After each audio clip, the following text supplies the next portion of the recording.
when was the last time that the Fed and the Treasury and the FDIC held an emergency meeting on a Sunday, followed up by a speech from the president telling Americans, as you say, don't worry, everything's okay. Look, they've lost all credibility. First, they told us there was no inflation, and then that it was transitory, and then it became structural. Then it had peaked, but then it reemerged, and it's all crap. I think they're very scared. And the time to be scared is when they tell us not to worry. I think that is really the time to be scared, when they've got everything covered, when the taxpayers won't be burdened for this, when we know that that's really not the case. Yeah, they may not bail them out with taxpayer money, but they will pay for it with newly created money. They try and tell us that it's the money coming from the fees that the banks pay for the FDIC, which covers 0.03% of the deposits that are north of $9.5 trillion, backed up by $125 billion in assets. Our media has kept us in the dark on so many things that are important and relevant.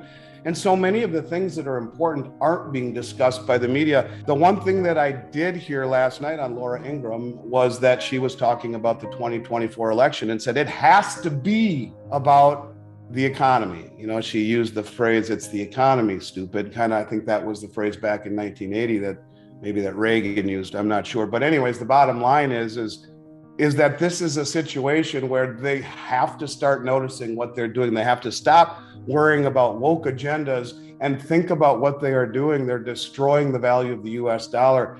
And at a time when, what have we been talking about for 3 years? A coalition, a group of countries moving together against the idiocy, the brain dead monetary policy of the West. And this is just adding fuel to the fire. God help us if Japan and China dump their $2 trillion in treasuries. You think we have problems now holding interest rates down and keeping things afloat? If that happens, it's Armageddon. And these types of decisions that we are making don't inspire confidence as the world reserve currency. And quite frankly, why would anybody? You know, Saudi Arabia said we're going to join the BRICS because we're going green, right?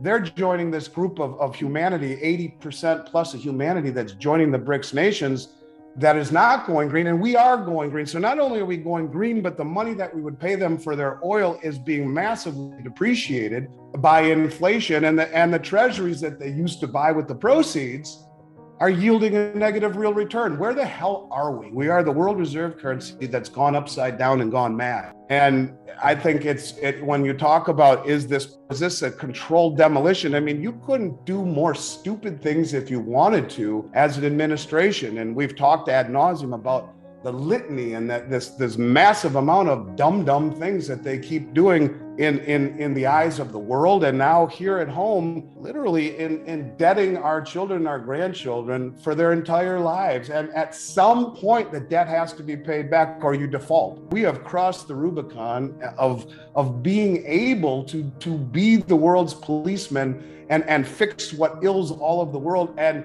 then do these dumb things here with the currency that what the moves that they're making with our currency are literally destroying the privilege that we've had for 50 years as being the world reserve currency. And it's making the rest of these countries, I believe, really double down on their conviction that this is the right thing to do, to move away from the West and to break free from this madness, this monetary madness. And I think this is just the beginning of some bad things that will come as a result of this particular day in history.